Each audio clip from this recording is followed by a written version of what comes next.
Hello and welcome to everyone in VV education services Bhopal. आज हम इस क्लास में एमबीए थर्ड सेमेस्टर में फाइनेंशियल मैनेजमेंट का जो सब्जेक्ट है working capital management, working capital management की जो फर्स्ट यूनिट है, फर्स्ट यूनिट का हमारा जो टॉपिक दिया हुआ है वर्किंग कैपिटल मैनेजमेंट।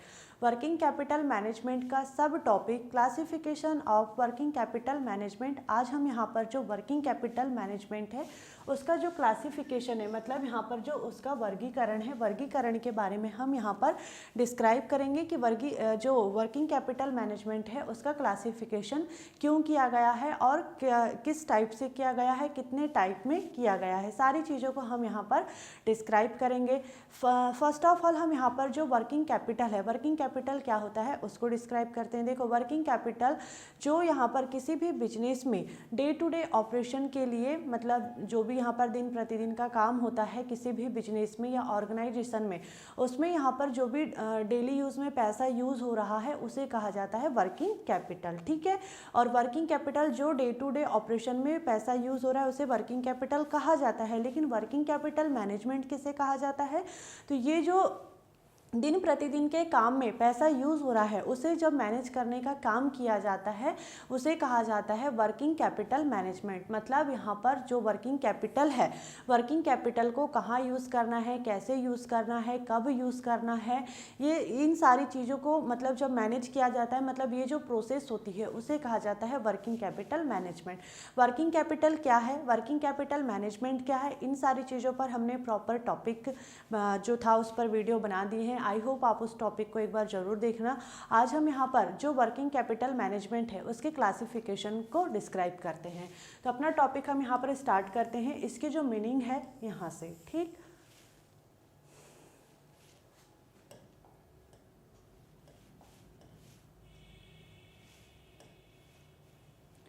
है, स्टार्ट करते हैं हम यहाँ पर जो इसकी मीनिंग दी हुई है इससे। सबसे पहले हम यहाँ पर देखेंगे वर्किंग कैपिटल मैनेजमेंट की मीनिंग। ठीक, the short term money needed to run the business should be divided into different types so that it can be used properly. Means क्या बोल रहा है यहाँ पर कि बिजनेस में यहाँ पर काम चलाने के लिए जो अल्पकालीन मतलब शॉर्ट टर्म पैसा चाहिए उसे अलग अलग प्रकारों में बांटा जाता है। क्यों बांटा जाता है, ताकि उसका सही से उपयोग किया जा सके, प्रॉपरली उसका यूज़ हो सके। मतलब किसी भी बिजनेस में काम चलाने के लिए जो शॉर्ट टर्म पैसा चाहिए होता है उसे अलग अलग प्रकारों में बांटा जाता है। क्यों बांटा जा रहा है, ताकि जो ऑर्गेनाइजेशन का काम है वो स्मूथली हो सके, या जो ऑर्गेनाइजेशन है वो स्मूथली रन करे, या वो जो पैसा है, ठीक है, जो शॉर्ट टर्म यहाँ पर जो पैसा चाहिए होता है उस पैसे का प्रॉपर यूज़ हो सके। इसीलिए यहाँ पर वर्किंग कैपिटल का जो क्लासिफिकेशन है या वर्गीकरण है वो किया गया है। ठीक है, आगे देखते हैं। Divide money into different type and understand how much money is needed when and where. मतलब पैसों को अलग प्रकारों में बांटकर समझना कि कितना पैसा कब और कहाँ जरूरी है। मतलब देखो, पैसे को अलग अलग प्रकारों में बांट दिया गया। क्यों बांटा गया, ताकि उसका सही से उपयोग हो सके। अब यहाँ पर पैसे को अलग प्रकारों में बांट करके ये भी समझना जरूरी है कि कितना पैसा कहाँ खर्च करना है, कब करना है और क्यों करना है, क्यों जरूरी है। इन सारी चीज़ों को भी यहाँ पर समझा जाता है। तो ये जो वर्किंग कैपिटल मैनेजमेंट है, वर्किंग कैपिटल मैनेजमेंट का क्लासिफिकेशन क्यों किया गया है, क्लासिफिकेशन इसका इसीलिए ही किया गया है कि जो शॉर्ट टर्म पैसा चाहिए होता है किसी भी बिजनेस में या ऑर्गेनाइजेशन में, उसको यहाँ पर छोटे छोटे पार्ट में, मतलब अलग अलग पार्ट में डिवाइड किया गया। क्यों किया गया, ताकि जो पैसा है उसका सही से यूज़ हो सके, और इसमें ये भी पता चल जाएगा कि किस पैसे को कहाँ यूज़ करना है, कब यूज़ करना है, क्यों इसको यूज़ करना ज़रूरी है। सारी चीज़ें यहाँ पर पता चल जाती है, क्लियरली पता रहता है कि वर्किंग कैपिटल का कैसे यूज़ करना है, वर्किंग कैपिटल मैनेजमेंट कैसे करना है। इसीलिए वर्किंग कैपिटल मैनेजमेंट का क्लासिफिकेशन किया गया है। ठीक, अब आगे हम देखते हैं यहाँ पर कि वर्किंग कैपिटल मैनेजमेंट का क्लासिफिकेशन कैसे किया गया है। देखो classification of working capital management, इसे 2 पार्ट में डिवाइड किया गया है। इस जो वर्किंग कैपिटल मैनेजमेंट है उसके क्लासिफिकेशन को, फर्स्ट है हमारे यहाँ पर on the basis of concept, concept के बेस पर मतलब अवधारणा के आधार पर यहाँ पर क्लासिफिकेशन किया गया है। और second on the basis of time, मतलब समय के आधार पर यहाँ पर क्लासिफिकेशन किया गया है। तो क्लासिफिकेशन कितने टाइप में किया गया है? 2 टाइप में किया गया है। एक कौन सा? एक है कॉन्सेप्ट के बेस पर और दूसरा है टाइम के बेस पर। ठीक, आगे देखते हैं यहाँ पर जो on the basis of concept, जो कॉन्सेप्ट मतलब अवधारणा के आधार पर क्लासिफिकेशन किया गया है उसमें यहाँ पर इसके सब टाइप भी दिए हुए हैं। एक है ग्रॉस वर्किंग कैपिटल और एक है नेट वर्किंग कैपिटल, जो किसके अंडर में आ रहे हैं? कॉन्सेप्ट के बेस में, जो कॉन्सेप्ट के बेसिस पर यहाँ पर क्लासिफिकेशन किया गया है उसके अंडर में ये आ रहे हैं। कौन से? ग्रॉस वर्किंग कैपिटल और नेट वर्किंग कैपिटल। ठीक, आगे यहाँ पर देखो फिर टाइम के बेस पर भी जो क्लासिफिकेशन किया गया है, टाइम के बेस पर जो क्लासिफिकेशन किया गया है उसमें भी यहाँ पर इसके सब टाइप दिए हुए हैं। मतलब फर्स्ट है यहाँ पर परमानेंट वर्किंग कैपिटल, मतलब जो स्थायी कार्यशील पूंजी होती है, और टेम्परेरी या सीजनल वर्किंग कैपिटल, मतलब अस्थायी और मौसमी कार्यशील पूंजी। मतलब यहाँ पर जो देखो कॉन्सेप्ट के बेस पर डिवाइड किया गया है और टाइम के बेस पर, लेकिन यहाँ पर दोनों टाइप में सब टाइप भी दिए हुए हैं। तो कॉन्सेप्ट के बेस पर कौन से सब टाइप दिए हैं? ग्रॉस वर्किंग कैपिटल और नेट वर्किंग कैपिटल। और टाइम के बेस पर कौन से 2 सब टाइप दिए हुए हैं? एक है परमानेंट वर्किंग कैपिटल और दूसरा है यहाँ पर टेम्परेरी या सीजनल वर्किंग कैपिटल। ठीक, इसको आप अच्छे से क्लियरली ध्यान रखना। अगर ग्रॉस वर्किंग कैपिटल यहाँ लिख दिए और परमानेंट वर्किंग कैपिटल यहाँ लिख दिए तो ये गलत हो जाएगा, इसलिए बिल्कुल क्लियरली इस चीज को आप ध्यान रखना।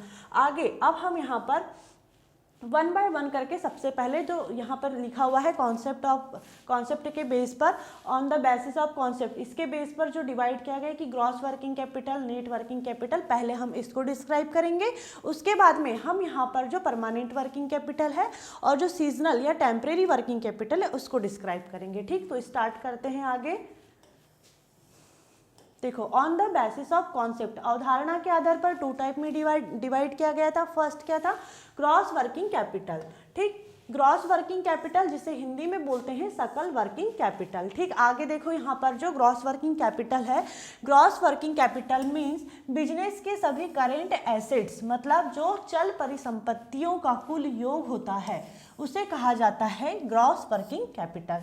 अब देखो करेंट एसेट्स क्या होते हैं, करेंट एसेट्स में क्या इंक्लूड होता है उसके बारे में भी हमें क्लियर रहना चाहिए, तभी तो हमें पता चलेगा ना कि करेंट एसेट्स क्या होते हैं, इनका टोटल योग क्या होता है, तभी पता चलेगा कि ग्रॉस वर्किंग कैपिटल कैसे निकाली जाती है। ठीक, तो देखो करेंट एसेट्स में क्या इंक्लूड होता है? करेंट एसेट्स में इंक्लूड है केस, स्टॉक या inventory, debtors, bill receivable, short term investment और प्रीपेड एक्सपेंसेस। अब देखो केस क्या होता है, स्टॉक क्या होता है, डेटर्स क्या होते हैं, बिल रिसाइवेबल क्या होता है, शॉर्ट टर्म इन्वेस्टमेंट क्या होता है और प्रीपेड एक्सपेंसेस क्या होता है, ये भी हमें पता रहना चाहिए, तभी तो सारे कॉन्सेप्ट क्लियर होंगे हमारे। तो अब हम यहाँ पर आगे ये सारे जो यहाँ पर पॉइंट लिखे हुए हैं इनको डिस्क्राइब करेंगे कि ये क्या होते हैं, तभी हम आगे बढ़ेंगे। ठीक, जब तक एक एक चीज़ क्लियर नहीं होगी, कॉन्सेप्ट क्लियर नहीं होगा तो फिर यहाँ पर पढ़ने से कोई मतलब नहीं है। इसलिए सबसे पहले हम यहाँ पर देखेंगे कि केस क्या होता है। ठीक, देखो केस तो नॉर्मल चीज़ है, सभी को पता ही होगा कि केस क्या होता है। जैसे बिजनेस के पास जो मौजूद तुरंत का पैसा होता है, ठीक है, जो वो खर्च करने के लिए रखता है। जैसे दुकान का जो केस बॉक्स है, केस बॉक्स में मान लो 5,000 है, 10,000 है, 20,000 है, जो भी यहाँ पर केस पैसा है, ठीक, उसे कहा जाता है केस। ठीक, केस जैसे यहाँ पर ये दिख रहा है केस। ठीक, आगे देखते हैं स्टॉक या इन्वेंट्री क्या होता है। स्टॉक या इन्वेंट्री किसी भी बिजनेस में या किसी भी शॉप में जो यहाँ पर यूज़ करने के लिए या बेचने के लिए जो सामान रखा जाता है उसे कहा जाता है स्टॉक या इन्वेंट्री। जैसे यहाँ पर लिखा हुआ है वह सामान जो बिजनेस बेचने के लिए या उपयोग करने के लिए रखता है। जैसे मोबाइल दुकान में 50 मोबाइल रखे हुए हैं, अब यहाँ पर उसने सिर्फ शोकेस के लिए लगा के तो नहीं रखा होगा, या तो यूज़ करने के लिए या तो बेचने के लिए रखा होगा, तो इसी को क्या कहा जाता है? स्टॉक या इन्वेंट्री कहा जाता है। ठीक, आगे देखते हैं डेटर्स मतलब बकाया ग्राहक। ठीक है। अब देखो डेटर, इसको हम हिंदी में बोल सकते हैं ऋणी या उधार लेने वाला, ठीक, मतलब हम इसको लेनदार भी बोल सकते हैं।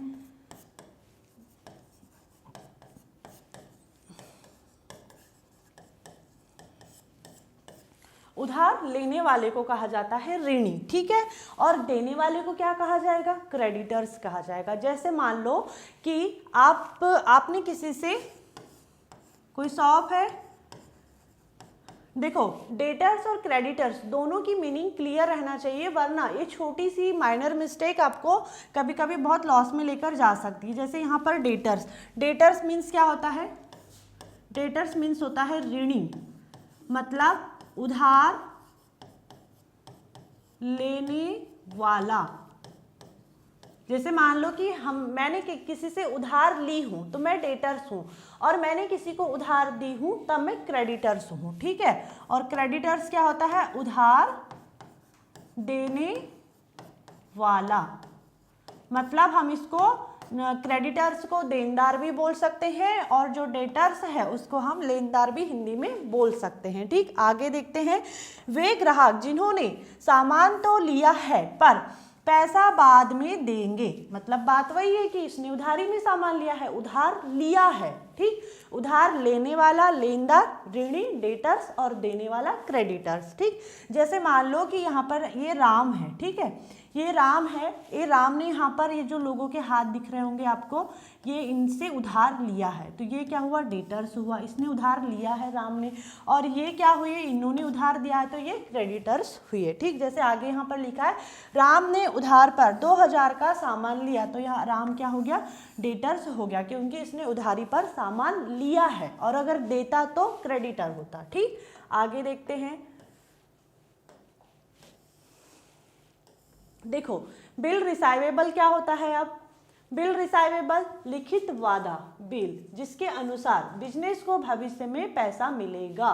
किसी ग्राहक का 10,000 का बिल जो 30 दिन बाद भुगतान वो होगा। जैसे यहाँ पर देखो बिल फॉर्म है, ये बिल फॉर्म में यहाँ पर जो भी सामान लिया जाता है, यहाँ पर कस्टमर की इंफॉर्मेशन रहती है, मोबाइल नंबर रहता है, सारी चीज़ें, और यहाँ पर पूरे सामान का नाम, कितने पीस लिया है, सारी चीज़ें, यहाँ पर प्राइस वगैरह सब कुछ लिखा हुआ होता है, ठीक है। ये क्या है, एक लिखित वादा है, लिखित वादा है कि हाँ हमने इतना सामान लिए हैं, ये सामान इतनी क्वांटिटी में लिए हैं, और इतना यहाँ पर पेमेंट टोटल लिखा हुआ होता है, तो इतना पैसा हमें देना है, तो ये क्या है, लिखित वादा है। इसे ही क्या कहा जाता है, बिल रिसाइवेबल कहा जाता है, ठीक। आगे देखते हैं, शॉर्ट टर्म इन्वेस्टमेंट क्या होता है, ऐसी निवेश राशि जो थोड़े समय में वापस पैसे में बदल सकती है, उसे कहा जाता है शॉर्ट टर्म इन्वेस्टमेंट।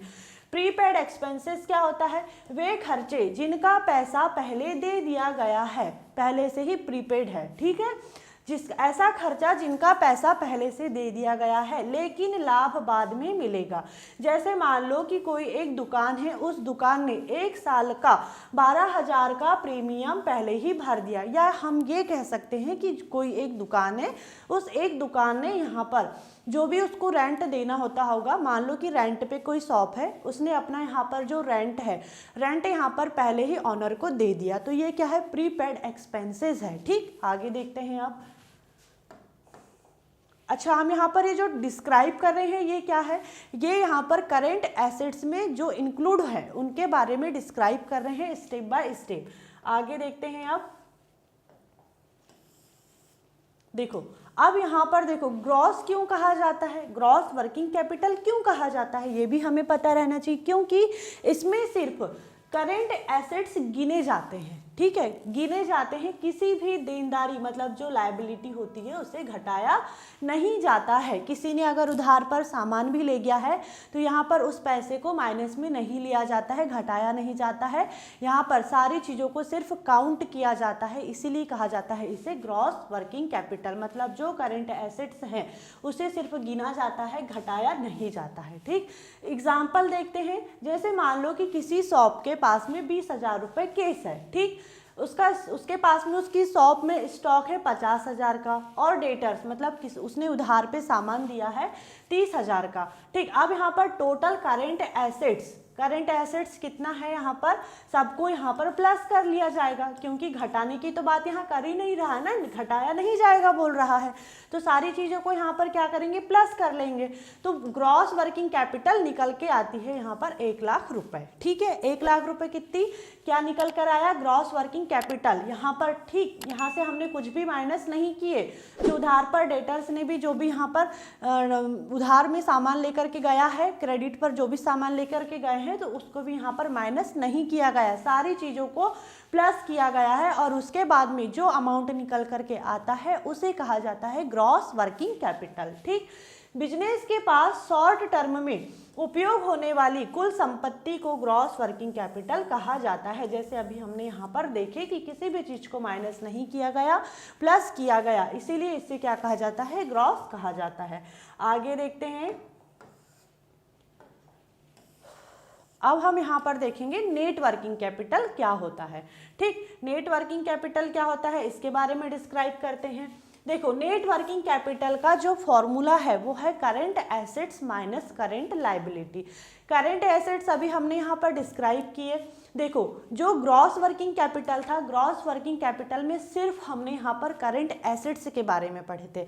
अब हम पढ़ रहे हैं यहाँ पर क्या, net working capital. Net working capital में हम करंट एसेट्स भी पढ़ेंगे और उसमें से करंट एसेट्स में से करंट लायबिलिटी को माइनस भी करेंगे। मतलब जो नेट वर्किंग कैपिटल है उसका फॉर्मूला क्या है, उसका फॉर्मूला है current assets minus current liability. ठीक, इस फॉर्मूले को आप याद रखिएगा। देखो, net working capital is equal to current assets minus current liability. अब यहाँ पर करंट एसेट्स में हमने क्या क्या देखा था, कैश देखा था, स्टॉक इन्वेंट्री देखे थे, बिल रिसाइवेबल देखा था, शॉर्ट टर्म इन्वेस्टमेंट देखे थे, और यहाँ पर जैसे जो प्रीपेड एक्सपेंसेस के बारे में पढ़े थे हमने, सारी चीज़ों के बारे में अभी हमने डिस्क्राइब किए। तो ये सारी चीज़ें किस में इंक्लूड थी, करंट एसेट्स में इंक्लूड थी। लेकिन करंट लायबिलिटी के बारे में भी हमें पता रहना चाहिए, करंट लायबिलिटी में क्या क्या इंक्लूड होता है उसके बारे में भी हमें पता रहना चाहिए। तो देखो, अब यहाँ पर हमको नेट वर्किंग कैपिटल निकालना है, तो यहाँ पर सबसे पहले क्या होगा, करंट एसेट्स का टोटल निकालेंगे। अभी हमने टोटल निकाले थे, कितना निकला था, 1 लाख रुपए निकला था। आप इस अमाउंट को अभी याद रखिएगा। ठीक, फिर उससे करंट लायबिलिटी मतलब जो शॉर्ट टर्म डेप्ट रहते हैं उन्हें घटा दिया जाता है। ठीक, आगे अभी हम इसको अच्छे से समझेंगे कि कैसे यहाँ पर जो करंट लायबिलिटी है उसे घटाया जाता है, उसके बारे में डिस्कस करेंगे। लेकिन पहले हम यहाँ पर समझते हैं कि करंट लायबिलिटी में क्या क्या इंक्लूड होता है इसके बारे में। ठीक, तो देखो, करंट लायबिलिटीज में क्या क्या इंक्लूड है। करंट लायबिलिटी में इंक्लूड है creditors, bill payable, short term loan, outstanding expenses और बैंक ओवरड्राफ्ट। अब हम यहाँ पर सारी चीज़ों को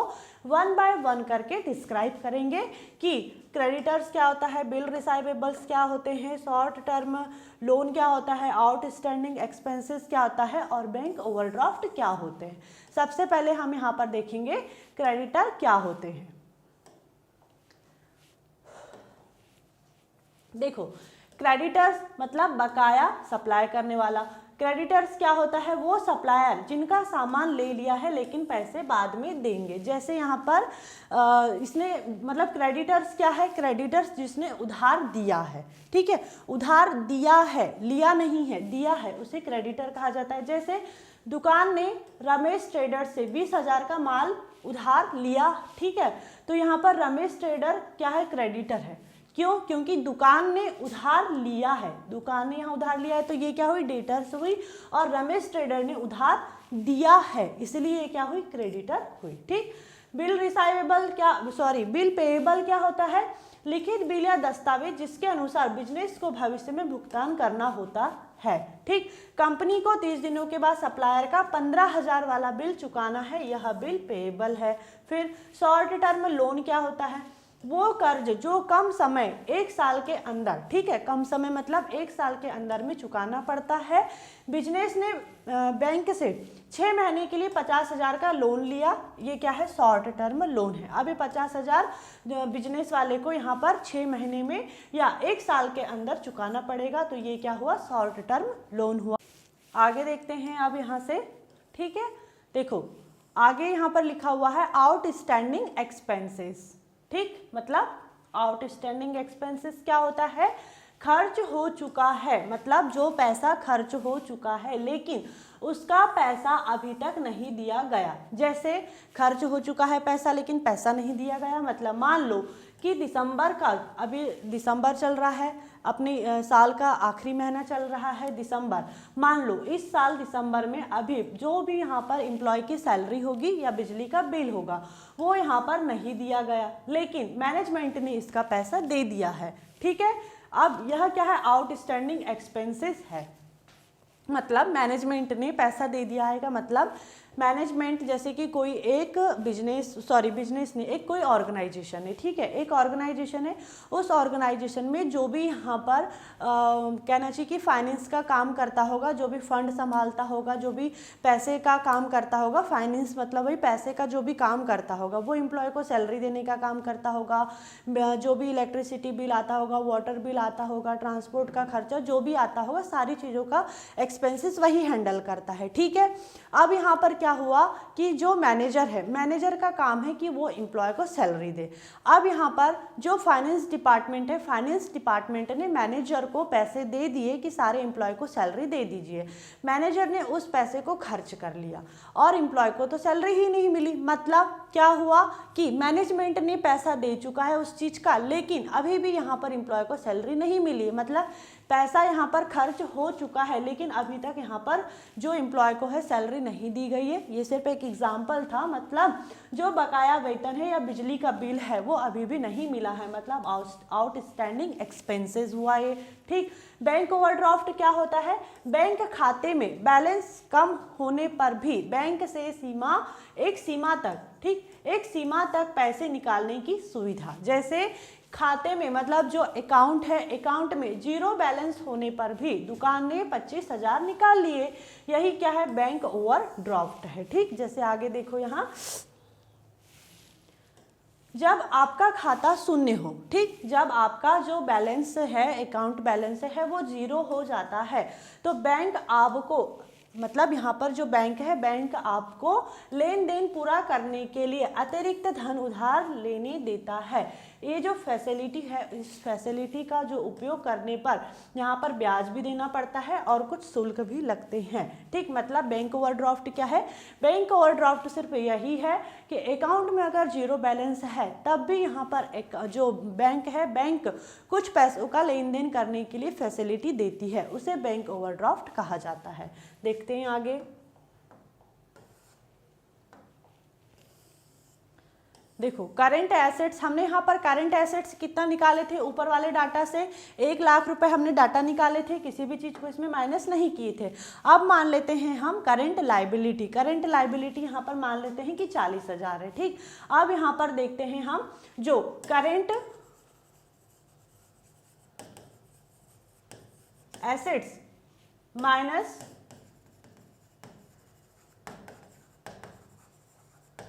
लायबिलिटी, ठीक है, यही फॉर्मूला था नेट वर्किंग कैपिटल का। अब हम यहाँ पर उस फॉर्मूले को अप्लाई करेंगे। देखो नेट वर्किंग कैपिटल हमें निकालनी है, इसका फॉर्मूला अप्लाई करेंगे। करंट एसेट्स हमने कितना निकाले थे? 1 लाख रुपए निकाले थे और करंट लायबिलिटी हमने कितना मान लिया? 40,000। अब यहाँ पर माइनस करना है तो माइनस कर देते हैं, तो नेट वर्किंग कैपिटल निकल के आ रही है 60,000 रुपये। तो 60,000 वो असली रकम है जो बिजनेस के पास शॉर्ट टर्म देनदारियाँ चुकाने, मतलब सारी चीज़ों को घटाने के बाद में जोड़ना घटाना सारी चीज़ें करने के बाद में एक्चुअल अर्निंग जो होती है या एक्चुअल जो मतलब पैसा बचता है किसी भी बिजनेस के पास में, उसे कहा जाता है नेट वर्किंग कैपिटल। जैसे नॉर्मली हम भी कभी किसी को पूछते हैं कि नेट प्रॉफिट आपका कितना हुआ बिजनेस में, तो ये नेट प्रॉफिट यही है नेट वर्किंग कैपिटल। ठीक, आगे देखते हैं अब।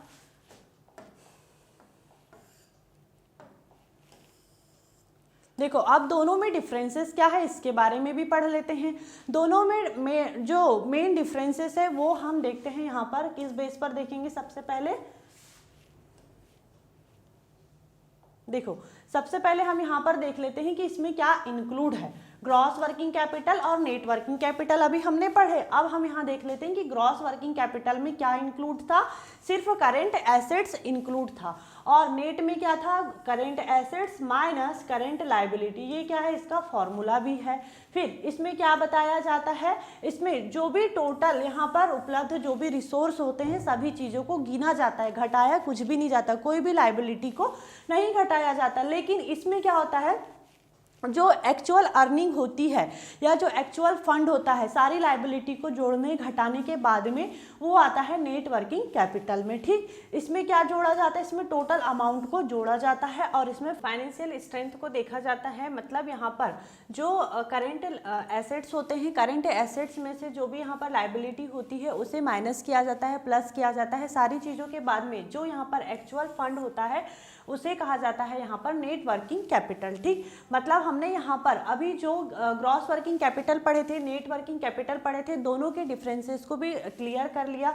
तो कॉन्सेप्ट के बेस पर क्लासिफिकेशन वर्किंग कैपिटल को दो नज़रियों से समझा गया, मतलब ग्रॉस वर्किंग कैपिटल और नेट वर्किंग कैपिटल से समझा गया। ठीक, अब यहाँ पर जो कुल कितना है, मतलब यहाँ पर जो ग्रॉस वर्किंग कैपिटल में क्या देखा जाता है, टोटल अमाउंट देखा जाता है और असल में उपयोग के लायक कितना बचा, मतलब फाइनेंशियल स्ट्रेंथ कितनी बची, उसे कहा जाता है नेट वर्किंग कैपिटल। ठीक, आगे देखते हैं अब यहाँ से ग्रॉस वर्किंग कैपिटल और net working capital. I hope आप लोगों को क्लियर हो चुका होगा और ये हमने किसके अंडर में पढ़े थे, on the basis of concept के बेस पर। अब हम आगे यहाँ पर देखेंगे on the basis of time के बेस पर वर्किंग कैपिटल का क्लासिफिकेशन। ठीक, अब हम यहाँ पर डिस्क्राइब करते हैं on the basis of time, मतलब समय के आधार पर कैसे इसे डिवाइड किया गया है वर्किंग कैपिटल मैनेजमेंट को। देखो, समय के आधार पर वर्किंग कैपिटल को दो प्रकार में बांटा गया था, हमने स्टार्टिंग में ही देखे थे। फर्स्ट था परमानेंट वर्किंग कैपिटल और सेकंड क्या है, टेम्परेरी या सीजनल वर्किंग कैपिटल। अब हम यहाँ पर जो परमानेंट वर्किंग कैपिटल है फर्स्ट, इसको डिस्क्राइब करते हैं।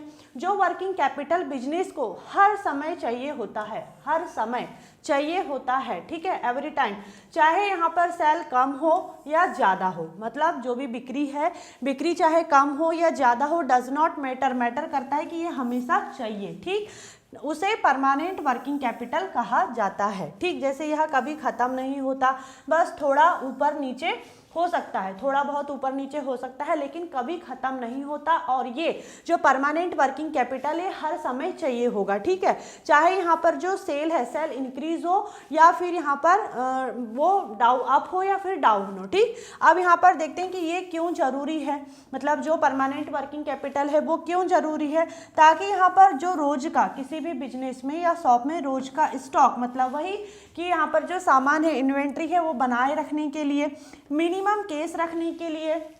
ठीक है, मिनिमम केस, अगर जैसे मान लो कि इमरजेंसी में कभी पैसे की ज़रूरत पड़े तो केस दुकान के पास में रहना चाहिए, इसीलिए यहाँ पर मिनिमम केस रहना चाहिए, इसीलिए यहाँ पर परमानेंट वर्किंग कैपिटल ज़रूरी है। फिर है रेगुलर कस्टमर को क्रेडिट देने के लिए, क्रेडिट मतलब होता है उधार, उधार देने के लिए, जो रेगुलर कस्टमर है, कस्टमर को उधार देने के लिए भी परमानेंट वर्किंग कैपिटल होना चाहिए। क्योंकि देखो, उधार पे सामान दिया है दुकान वाले ने, तो यहाँ तो दुकान वाले का ही पैसा फंसा हुआ है, लेकिन और उसको अपनी शॉप में स्टॉक रखने के लिए अपना पैसा फंसाना पड़ेगा। तो यहाँ पर ये जो पैसा फंसता है, मतलब यहाँ पर इसको वर्किंग परमानेंट वर्किंग कैपिटल चाहिए, चाहे यहाँ पर देखो जो सेल है वो इंक्रीज हो या फिर ना हो। ठीक, अब यहाँ पर ये हमेशा चाहिए, उसे कहा जाता है परमानेंट वर्किंग कैपिटल। और ये क्या होता है, कभी ख़त्म नहीं होता, बस थोड़ा बहुत कभी ऊपर नीचे हो सकता है। क्यों ज़रूरी है, दुकान में रोज के लिए सामान बेचने के लिए, स्टॉक रखने के लिए मिनिमम केस उसके पास रहना चाहिए इमरजेंसी के लिए, और रेगुलर कस्टमर को यहाँ पर क्रेडिट देने के लिए परमानेंट वर्किंग कैपिटल जरूरी है।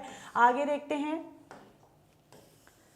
एग्जाम्पल देख लेते हैं अब हम यहाँ पर परमानेंट वर्किंग कैपिटल का। देखो, जैसे यहाँ पर ये किराना दुकान का भी हम एग्जाम्पल देख रहे थे, तो ये क्या है, एक किराना दुकान है, उसने यहाँ पर देखो अपने जो भी स्टॉक है, ठीक, स्टॉक है, उसको यहाँ पर स्टोर करके रखा है। अब यहाँ पे मान लो कि ये इतना सामान किसी कस्टमर ने उधार पर ले जा लिया, लेकिन यहाँ पर सामान फिर से लेकर आने उसको पैसा तो चाहिए होगा ना। अब एग्जाम्पल देख लेते हैं। ठीक है, एक किराना दुकान चल रही है, जैसे अभी हमने किराना दुकान देखे, उसे हर हाल में यहाँ पर सामान चाहिए होगा, ठीक। 60,000 का स्टॉक चाहिए, जितना भी यहाँ पर उसने देखो सामान रखा है वो मान लेते हैं कि 60,000 का है, तो ये सामान उसको रखने के लिए 60,000 चाहिए ही होंगे। 15,000 ग्राहकों को उधार देने के लिए, मतलब 15,000 रुपये तक वो कस्टमर को उधार दे सकता है। 10,000 उसके पास कैश रहना चाहिए इमरजेंसी के लिए। तो टोटल यहाँ पर अगर हम इसका यहाँ पर टोटल करें तो कितना आता है, 85,000 रुपये आता है, ठीक है। मतलब एक दुकान को चलाने के लिए इसको 85,000 रुपये चाहिए ही चाहिए, ठीक। तो ये क्या है, परमानेंट वर्किंग कैपिटल है, ठीक। 85,000 हमेशा दुकान में लगा रहेगा, यही क्या होता है, परमानेंट वर्किंग कैपिटल होता है, ठीक। आगे देखते हैं अब देखते हैं हम टेम्परेरी या सीजनल वर्किंग कैपिटल क्या होता है। देखो, जो वर्किंग कैपिटल कुछ समय के लिए एक्स्ट्रा चाहिए होती है, जैसे कोई सीज़न आ जाता है, जैसे अभी मतलब शादियों का सीज़न आ गया है, कोई फेस्टिवल जैसे दिवाली है, होली है, या कभी मान लो कि मार्केट में ज़्यादा डिमांड हो जाती है, उस टाइम पर टेम्परेरी या जो सीजनल वर्किंग कैपिटल है वो चाहिए होता है, ठीक है।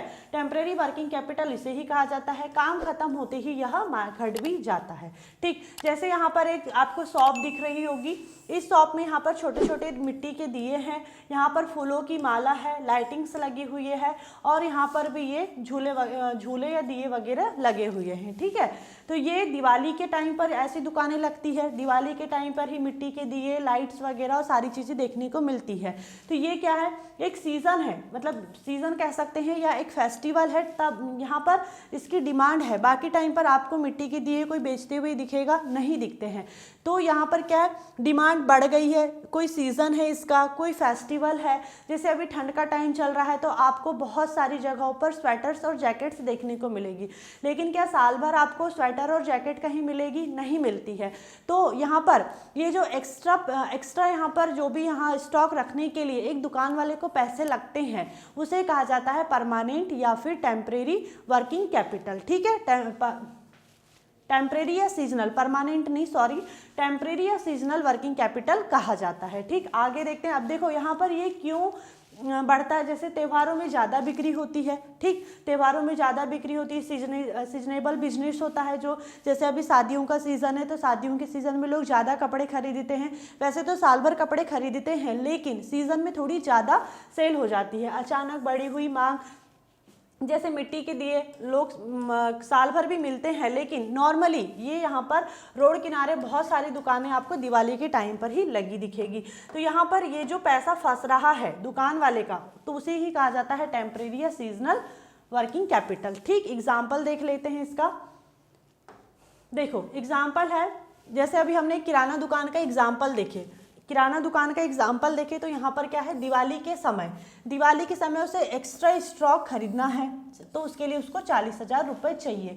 तो ये 40,000 रुपये एक्स्ट्रा उसको स्टॉक खरीदने के लिए चाहिए, तो इसे ही क्या कहा जाता है, इसे ही कहा जाता है टेम्परेरी या सीजनल वर्किंग कैपिटल। जैसे किराना दुकान में उसे फटाके रखने हैं, ठीक, फटाके रखने, अब वो साल भर तो फटाके नहीं बेचेगा, लेकिन दिवाली का टाइम है इसलिए वो फटाके बेच रहा है, रंगोली रखेगा, तो इसके लिए उसे 40,000 रुपये एक्स्ट्रा चाहिए। जैसे ही सीजन खत्म होगा तो वो यहाँ पर क्या होगा, फटाके भी बिक जाएंगे, रंगोली भी बिक जाएगी, उसका जो एक्स्ट्रा पैसा फंसाया था वो भी यहाँ पर उसको मिल जाता है, ठीक। और साल भर वो यहाँ पर रंगोली की दुकान और फटाके की दुकान नहीं लगाता, मतलब एक सीजन होता है, एक टाइम होता है, लोगों की डिमांड के बेस पर यहाँ पर टेम्परेरी या जो सीजनल वर्किंग कैपिटल की जरूरत पड़ती है, ठीक। देखो जैसे ही दिवाली खत्म होती है, एक्स्ट्रा मांग भी खत्म हो जाती है, 40,000 की जरूरत भी उसको खत्म हो जाती है। तो ये जो 40,000 है, 40,000 ही यहाँ पर क्या है, टेम्परेरी वर्किंग कैपिटल है, ठीक। आगे देखते हैं आप।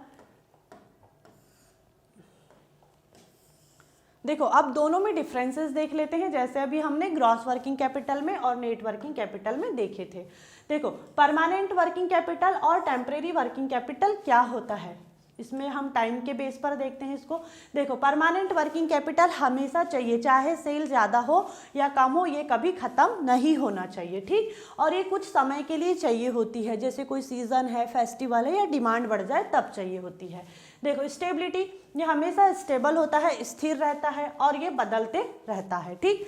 कारण क्योंकि ये नियमित यहाँ पर काम होता है और इसमें मौसमी या अचानक मांग की वजह से यहाँ पर ये काम करता है। जैसे हमने यहाँ पर 85,000 रुपये, ऊपर जो डाटा हमने देखे थे परमानेंट वर्किंग कैपिटल में 85,000 यहाँ पर मिनिमम उसको किराना दुकान चलाने के लिए चाहिए ही चाहिए, और यहाँ पर 40,000 जो दिवाली में एक्स्ट्रा उसको पैसे चाहिए उसके लिए, तो इसे कहा जाता है परमानेंट वर्किंग कैपिटल और टेम्परेरी वर्किंग कैपिटल। ठीक, टाइम के आधार पर क्लासिफिकेशन से बिजनेस ये समझता है कि कितना वर्किंग कैपिटल हमेशा रखना है और कितना केवल ज़रूरत के समय बढ़ाना है, उसे ही परमानेंट वर्किंग कैपिटल या टेम्परेरी वर्किंग कैपिटल कहा जाता है। ठीक, आगे देखते हैं। अब आज का हमारा टॉपिक होता है यहीं पर एंड। तो आज का हमारा टॉपिक क्या था? हमारा आज का टॉपिक था यहाँ पर classification of working capital management, जिसमें हमने यहाँ पर जो क्लासिफिकेशन था उसे 2 टाइप में डिवाइड किए, on the basis of concept के बेस पर, जिसमें हमने पढ़े थे ग्रॉस वर्किंग कैपिटल और नेट वर्किंग कैपिटल। फिर हमने देखे on the basis of time के बेस पर, इसमें हमने देखे थे यहाँ पर परमानेंट वर्किंग कैपिटल और सेकेंड टेम्परेरी या seasonal working capital. I hope this topic is clear and thank you for watching this video.